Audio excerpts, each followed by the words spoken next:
Hola, ¿qué tal? Buenas tardes, bienvenidos una vez más a este nuevo video de este curso que estamos llevando acerca de psicología y pedagogía. Bueno, hemos visto hasta ahorita justamente una teoría esencial que explica el aprendizaje como una conducta.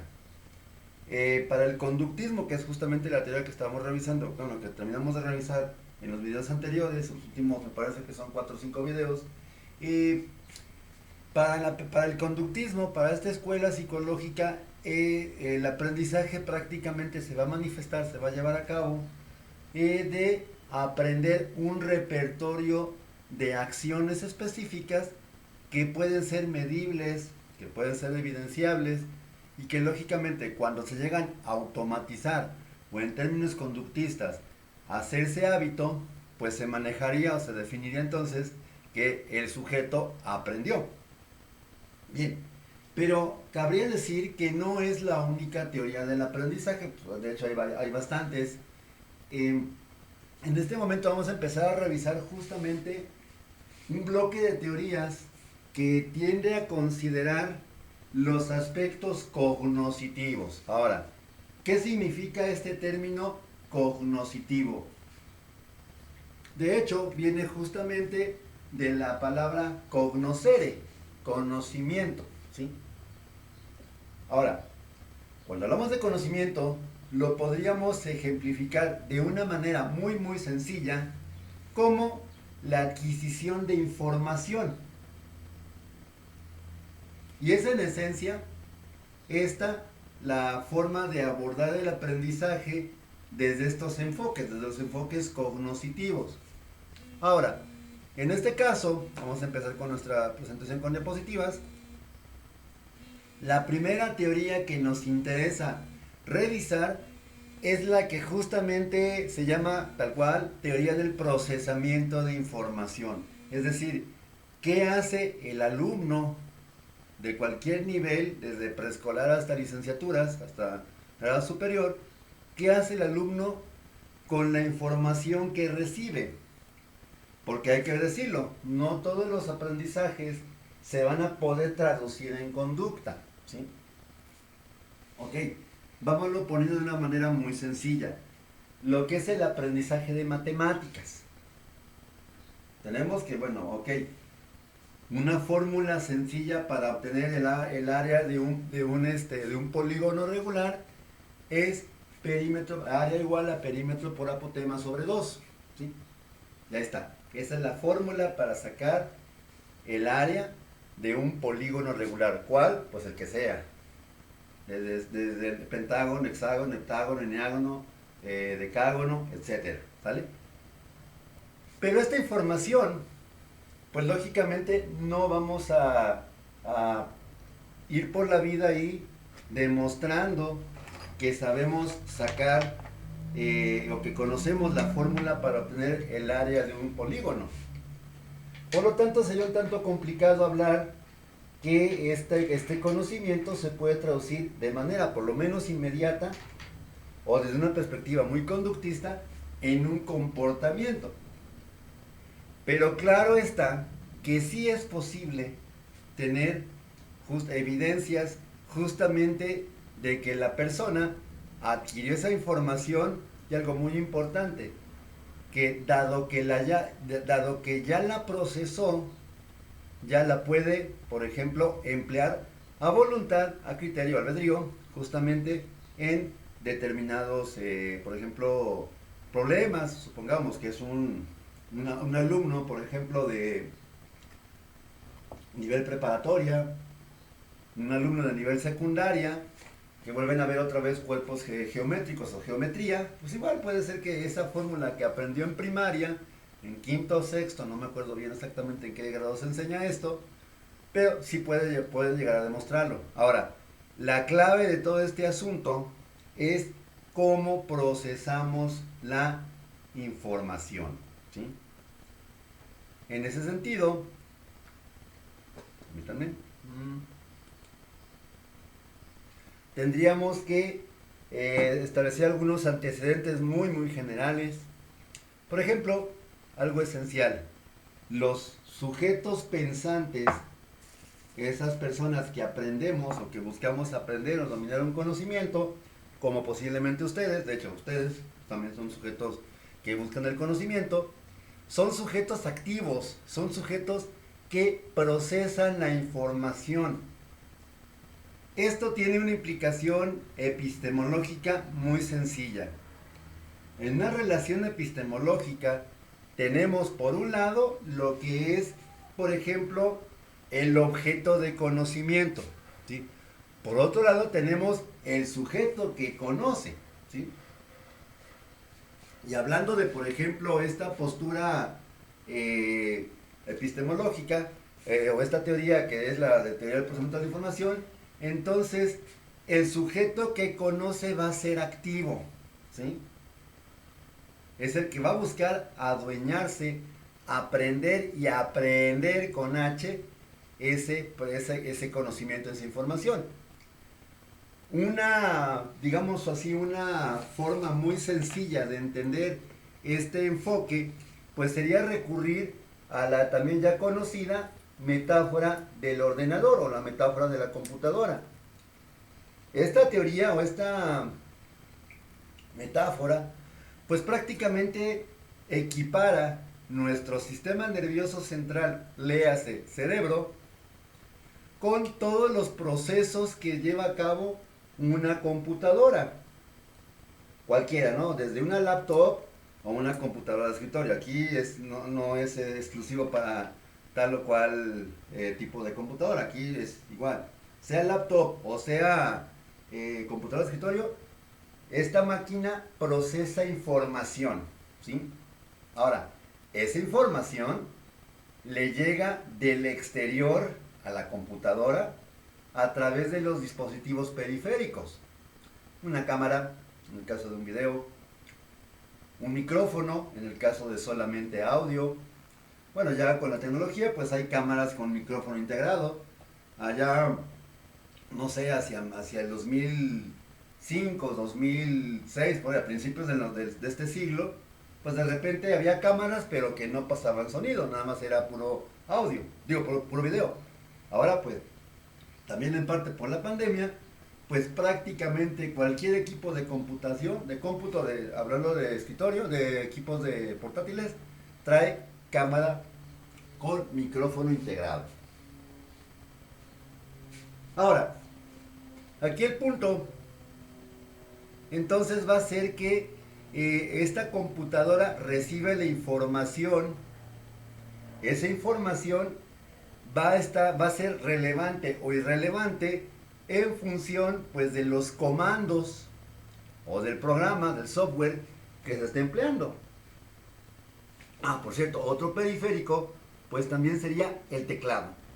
El teclado de la computadora es un dispositivo periférico que justamente nos va a servir de manera regular para introducir información en el sistema, para mandar un correo electrónico, poner tu contraseña, hacer una presentación, hacer una carta, hacer un dibujito, ¿sí? De repente, bueno, que de repente pues está el programa de Paintbrush, que es una aplicación de Office. Obviamente esta aplicación pues obviamente no es tanto del teclado, pero sí tiene también otro dispositivo periférico, que en este caso sería el mouse. Entonces, estos dispositivos, la cámara, micrófono, teclado y ratón o el mouse, finalmente van a ser, por así decirlo, los órganos sensoriales a través de los cuales el cerebro, o sea, el procesador de la computadora, va a recibir la información y la va a procesar ya en función, lógicamente, pues para que se le necesite. Bueno, esa es la metáfora de la computadora. Repito, es algo bastante interesante entender esta metáfora porque finalmente hablaría que nuestro cerebro, al igual que la computadora, también procesa información. Ahora, nuestros dispositivos periféricos biológicos. Número 1, la vista. Tal vez la más importante. No la única, pero sí de las más importantes. 2, la audición. ¿Sí? Vista y audición son esenciales para llegar información del exterior hacia adentro. ¿Sí? pero en menor escala, o igual importantes, pero no tan esenciales para el aprendizaje, aunque de repente esto lo vamos a dejar así como un poco al aire, serían los restantes órganos sensoriales: olfato, también lo que sería el gusto y el tacto. Hay que recordar que el aprendizaje puede ocurrir de tres maneras: visual, auditivo o kinestésico. En este último componente del aprendizaje kinestésico, pues lógicamente va a llevarse a cabo a través de la interacción del sujeto de conocimiento con el objeto de conocimiento, desde un punto de vista más activo. Prácticamente sería, por ejemplo, hablar de un bebé que se apropia del conocimiento de su medio a través de morder, palpar, tocar, aventar, romper incluso objetos. Y así está conociendo. Y bueno, en este caso, pues ciertamente está usando todos los sentidos.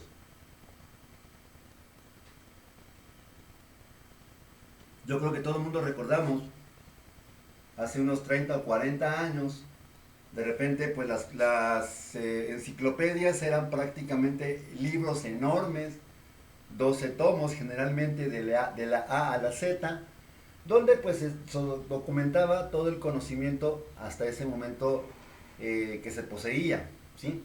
Ahora, en ese sentido, pues cuando surge la enciclopedia en carta, tal vez algunos de ustedes recuerden la enciclopedia en carta, pues lógicamente creó un boom, un avance, un salto enorme en procesamiento de información. ¿Por qué? Porque la Encarta ya incluía texto, audios, animaciones o videos, muy chiquitos, muy cortitos, pero que finalmente ya a lo mejor duraban segundos, pero veíamos al elefante ya correr, por ejemplo, o lo veíamos ya moviéndose. Esto representó justamente un avance muy importante, ¿sí?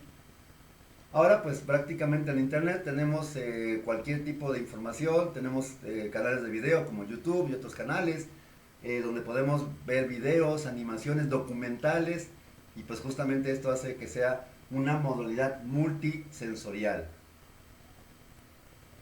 Pero bueno, retomando este tema que estamos entonces empezando, que es el procesamiento de la información, primero de nada que tendríamos que definir entonces a continuación qué entendemos exactamente por información.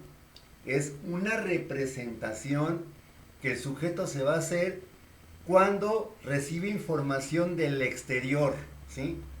O sea, una estimulación externa o interna. Ojo, estimulación externa y interna. Tenemos órganos sensoriales que van conectados, más bien que van conectados al cerebro, como todos principalmente, pero que captan la información de afuera para adentro, por vía aferente, ¿sí? Ahora, esta información que va por vía aferente, pues ¿qué es lo que va a pasar? Pues muy sencillo, va a llegar al cerebro y el cerebro va a mandar una orden a los músculos del cuerpo, según el tipo de información, claro está, para que se haga o se ejecute una acción. Esto es la vía eferente, ¿sí? Aferente y eferente, ¿sí? Ahora, en ese sentido, también tenemos receptores o transmisores, digamos, o repetidores de señal internos, ¿sí? Que son prácticamente, es una especie de sensopercepción que tenemos adentro del cuerpo. Algo muy sencillo y para ejemplificarlo sin tanta complicación. Tienes ganas de ir al baño, a hacer pipí. Obviamente es porque tu cerebro recibió la llamada o la señal de que, hagan de cuenta, vamos poniendo como otra metáfora, que la vejiga justamente tiene un flotador, y cuando ese flotador está ya pues así como que rebosando, necesita justamente una descarga, que en este caso sería pues la micción. Eso también es un receptor de señales internos, de estimulación interna, ¿sí? Entonces justamente información va a ser la que viene de afuera, del exterior, del mundo real hacia adentro, pero también en cuestiones biológicas puede ser lo que ocurre dentro de nosotros, por ejemplo la sed, el hambre, el sueño, que justamente nos mandan a nuestro cerebro una señal.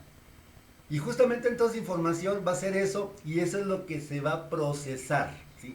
¿Qué significa procesar? Manejarla, someterla a un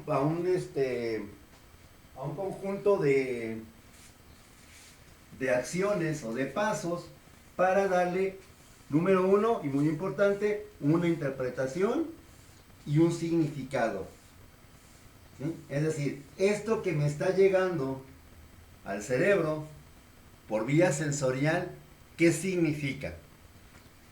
Por ejemplo, yo creo que todo el mundo ha visto una señal de tráfico donde está una E en color negro, letra mayúscula, con un círculo rojo y con una franja diagonal también en color rojo. Ok, nosotros sabemos por experiencia de los años, porque ya tenemos esa información almacenada, que todo esto hace referencia a una señal de prohibido estacionarse, ¿sí? Pero supongamos por un momento que nosotros venimos de otro mundo, de otra dimensión, de otro tiempo, del espacio, pues es más, echando un poco a volar la imaginación, donde allí no tenemos ese tipo de señales, de señaléticas. La vemos por primera vez y lógicamente va a ser una información que ciertamente estamos percibiendo, que estamos registrando, pero que hasta ese momento no tiene ninguna utilidad. Ok, esto que estoy viendo, esto que están viendo mis ojitos, ¿qué significa? Entonces, en ese sentido, la información puede ser, al igual que en la computadora, relevante o irrelevante.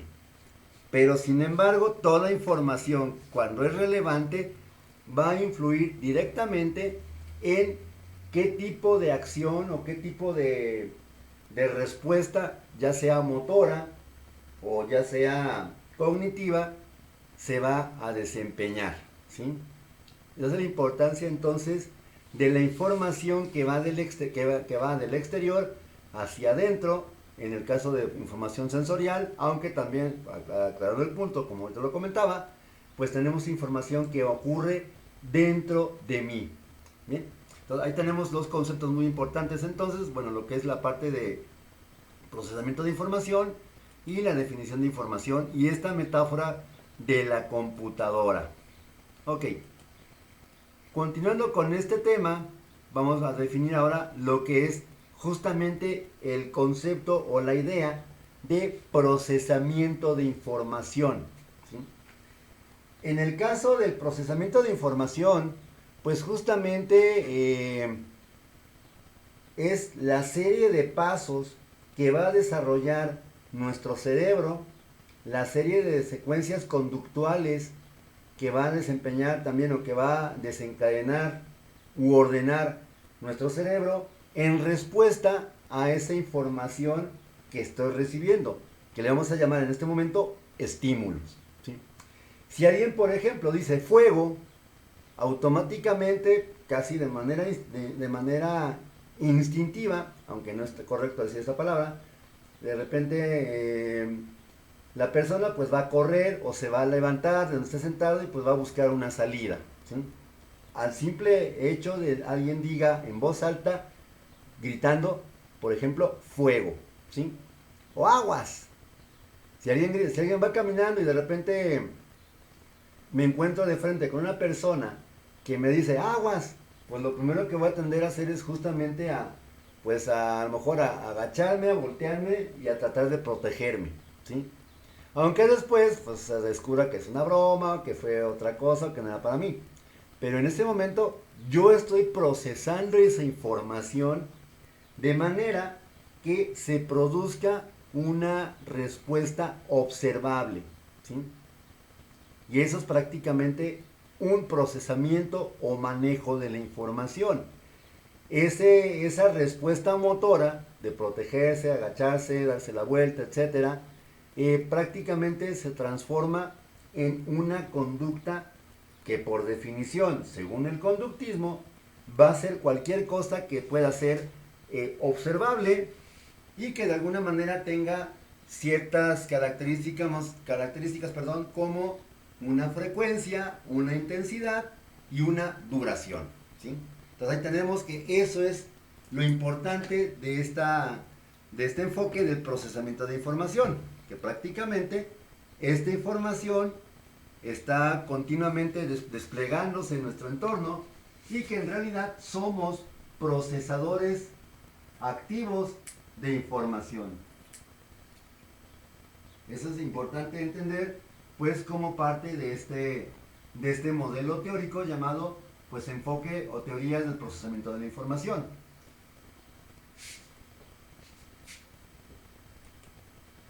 Ahora, pero finalmente hablaríamos ahora ya un poco más delimitando el tema, pues con lo que es la parte de los modelos existentes para entender este concepto de procesamiento de información. En ese sentido, pues son tres principalmente. Lo que es la memoria dual, lo que es los niveles de procesamiento de la información y los niveles de activación. Ahora, vamos empezando entonces con el modelo de memoria dual. Aquí están los autores, Atkinson y Shiffrin, que en este caso nos dicen o nos comentan que el funcionamiento cognitivo del niño se explica como el paso de información por dos almacenes, memoria a corto plazo y memoria a largo plazo. Posiblemente, tal vez tengan conocimiento de algo que se llama inteligencia cristalizada, ¿sí? Donde, por ejemplo, una persona ya de edad avanzada, por ejemplo, tiene la tendencia a recordar cosas del pasado, ¿sí? Y las dice de una manera muy, muy vívida, ¿sí?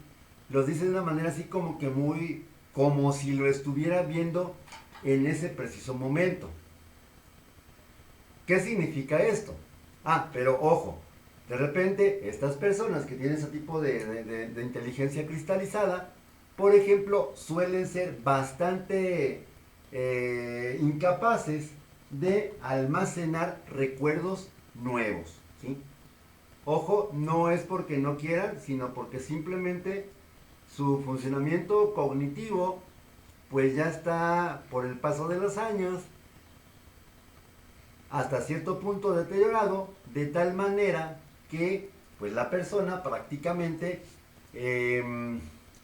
no va a poder registrar información nueva, pero la que tiene muchos años almacenada en esa memoria a largo plazo, pues sí puede evocarla. Es decir, puede ser que se le olvide que desayunó hace 3 horas, sin embargo te explica muy bien cómo era el México, tal vez de la época de los 60, de los años 40, o de repente a lo mejor no, pues es de cuando yo estaba en la revolución, o cuando yo aquí en México pues estaba como presidente, no sé, Lázaro Cárdenas, o algún presidente del pasado, ¿sí? Es bastante, pues hasta cierto punto, intrigante justamente cómo este modelo de memoria dual pues explicaría, por ejemplo, en el caso de los adultos mayores, que tengan o que puedan recordar y evocar grandes cantidades de información, pero sobre todo del pasado. Ojo, repito, no del presente.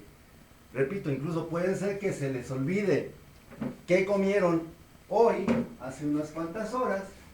Sin embargo, recuerdan perfectamente cosas o eventos de su pasado remoto, ¿sí? Entonces tenemos justamente pues que esta característica del adulto mayor pues se explica a través del del modelo de memoria dual.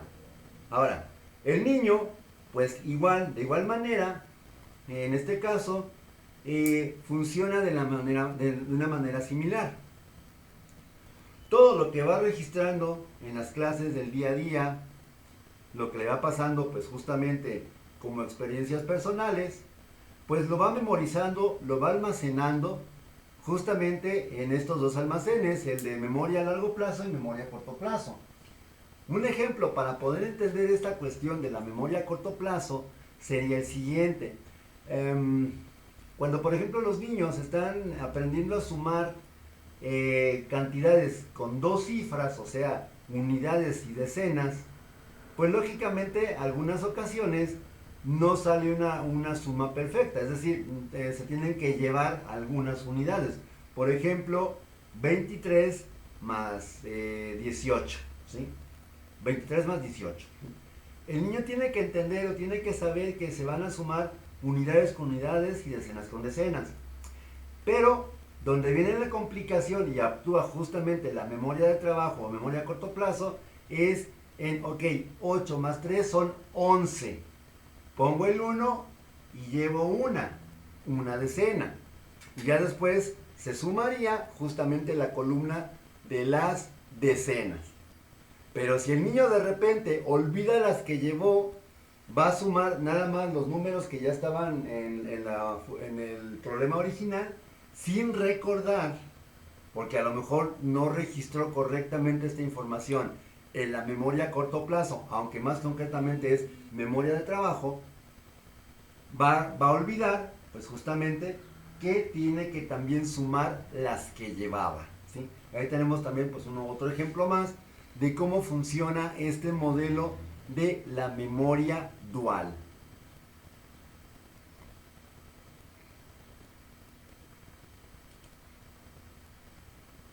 Bueno, en esta pequeña diagrama, espero que se alcance a ver, tenemos justamente pues algunos, ahí nada más permítame, deja ver si los puedo, ahí está.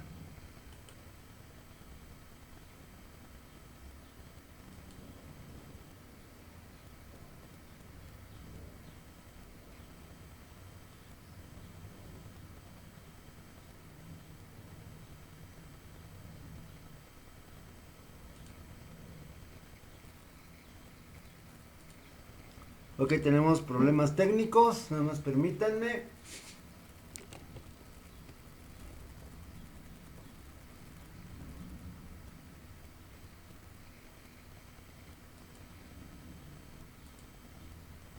Ahí está.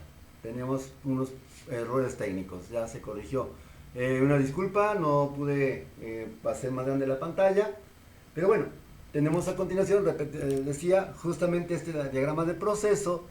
Todo empieza para el modelo dual con la capacidad del niño de poder poner atención, ¿sí?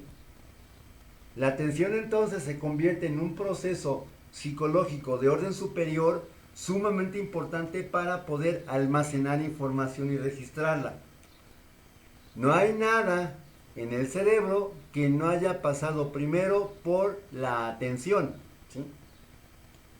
Por eso la importancia justamente de este proceso psicológico dentro del aprendizaje, y de repente también es una razón por la cual generalmente los niños con TDAH suelen ser bastante, pues, ¿cómo decirlo? Bastante, pues, criticados en las escuelas, porque justamente relajan la atención con su comportamiento perturbador, y pues obviamente los niños no aprenden, ni él ni los demás compañeritos. Entonces, primero que nada está la atención, después seguiría la percepción, que en este caso pues ya es justamente a eso que está entrando por vía sensorial, pues finalmente le voy a dar una interpretación y un significado. Eso es percibir. Pero después de esa percepción, voy a tener que hacer justamente un proceso de codificación. ¿Cómo podemos entender la codificación? Pues muy sencillo, asignarle una etiqueta, un código, por ejemplo, de importante o no importante. Yo creo que todo el mundo hemos hecho, por ejemplo, carpetas en nuestro almacenamiento de la cuenta de Google, hemos hecho carpetas tal vez en la computadora. No tenemos todos los archivos así, todo almacenado así por montón, así sin ningún tipo de orden en el disco duro. Bueno, a lo mejor habrá alguien que sí lo tenga, pues, pero por lo menos en mi caso no tengo así todos los archivos desperdigados por ningún lado. Más bien lo que tengo es justamente que la costumbre de crear dentro de la carpeta de mis documentos, crear subcarpetas para meter lo que es más importante de lo que no lo es, lo que me sirve de lo que no me sirve. Justamente eso es codificar, ¿sí? asignar una etiqueta de valor para finalmente, por ejemplo, poder después pasar al almacenamiento. Si seguimos con la metáfora de la computadora, ok, ya creé mis carpetas, ya guardé ahí mis archivos. ¿Qué sigue después? Pues almacenarla, ¿sí? Pero algo muy importante, no nada más es almacenar, sino también, y eso es muy importantísimo que se entienda, viene la parte de, por ejemplo, dar o tener una estrategia para poder recuperar la información, ¿sí? En este caso, esa recuperación de la información, pues justamente es la que nos va a permitir, a grandes rasgos, ese conocimiento que tengo almacenado, recuperarlo en base a los códigos con los que yo lo creé para poder ponerlo en práctica. Volviendo con la metáfora de la computadora, ok, a lo mejor en la carpeta de documentos hice una carpeta que se llama clase sábado. Entonces, si almacené ahí una materia o algún tema de la clase del sábado, pues lógicamente va a estar allí. Y va a ser mucho más fácil buscarlo en la carpeta que andar buscando en todas las unidades que tenga la computadora, en todo el disco duro. De repente, pues ok, si no sé ni siquiera cómo se llama el archivo, que en este caso sería la codificación, y no sé tampoco su ubicación dentro del sistema operativo, pues lógicamente va a ser bastante complejo tener ¿cómo decirlo? Esa posibilidad de recuperar la información. Bien, a continuación pues viene un poco una definición ya más en forma de cada proceso. Pues la atención, quedamos que actúa como un filtro sensorial, qué es importante y qué no es importante, qué merece la pena focalizar atención y qué no lo merece. La percepción, que en este caso, como decía, es dar un significado al estímulo, comparando la información de entrada con la ya conocida, que esta es una función esencial, decíamos, para el siguiente proceso, que sería la codificación. Ok, algo así. Percibo que tiene pico de pato, patas de pato, alas de pato y hace cuac. Resultado es un pato, porque yo ya conozco al animal que se llama pato, ¿sí? Y por lo tanto, ese nuevo animal, lógicamente, lo voy a clasificar o etiquetar dentro de la categoría pato. Y esa es justamente la codificación, que es justamente un proceso para que la información llegue a la memoria a largo plazo. Obviamente aquí se requiere, de manera lógica, que se elabore la información, es decir, que se sustraigan los elementos esenciales que a mí me interesa recordar. Cuando estamos en la primaria o en la secundaria o en la prepa, estudiando, pues solemos hacer resúmenes y partirnos de un subrayado. Pero muchas veces, no sé si les ha pasado a ustedes, tal vez sí, de repente resulta que tenemos todo subrayado, ¿sí? Entonces, caray, entonces como hay qué es importante y qué no lo es. En realidad, el resumen implicaría ciertamente una anotación de las ideas principales del autor en sus propios términos, es decir, no parafraseado, sino más bien como lo mencionaba el autor, en ese mismo sentido, utilizando pues casi las mismas palabras. Ahora, en este caso, pues lógicamente, si yo no tengo, digamos, una buena categoría para codificar ese conocimiento, pues va a ser muy posible, muy probable que ese conocimiento se me olvide. Ahora, también va a depender mucho, como decía anteriormente, dónde lo almacene, en el sentido de que qué es trascendente y qué no lo es, qué es a lo mejor importante y qué no lo es. Y esta función, pues finalmente es justamente darle un sentido a esa información y tratar de vincular, sobre todo cuando hablamos de procesamiento de información como teoría cognitiva del aprendizaje, pues justamente sería sacar obtener un enlace, un vínculo con otra información. Es decir, lamentablemente a veces un error recurrente en los planteles educativos, incluso a nivel de licenciatura, es ven un montón de materias, sí, y hay un maestro para un montón de materias. Pero lamentablemente muchas veces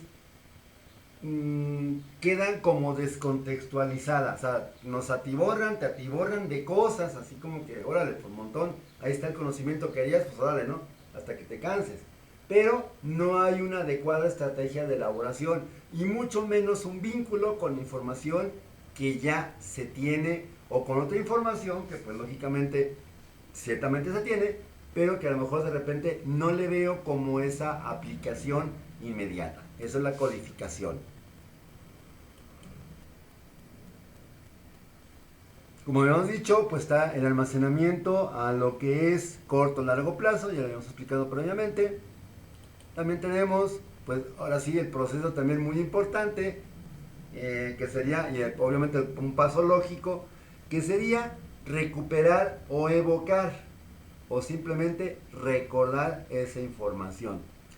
En este caso, sueles recordarse más fácilmente aquello que a lo mejor es novedoso, es vistoso, muy llamativo, ¿sí? Lo recordamos fácilmente, ¿sí? En ese sentido, pues una tarea esencial del docente pues sería justamente plantear esos conocimientos que está pretendiendo enseñar, plantearlos de tal manera que sean fácilmente evocables, ¿sí? Que sean fácilmente recordados sin mayor esfuerzo por parte, pues, en este caso del alumno, ¿sí? Bien.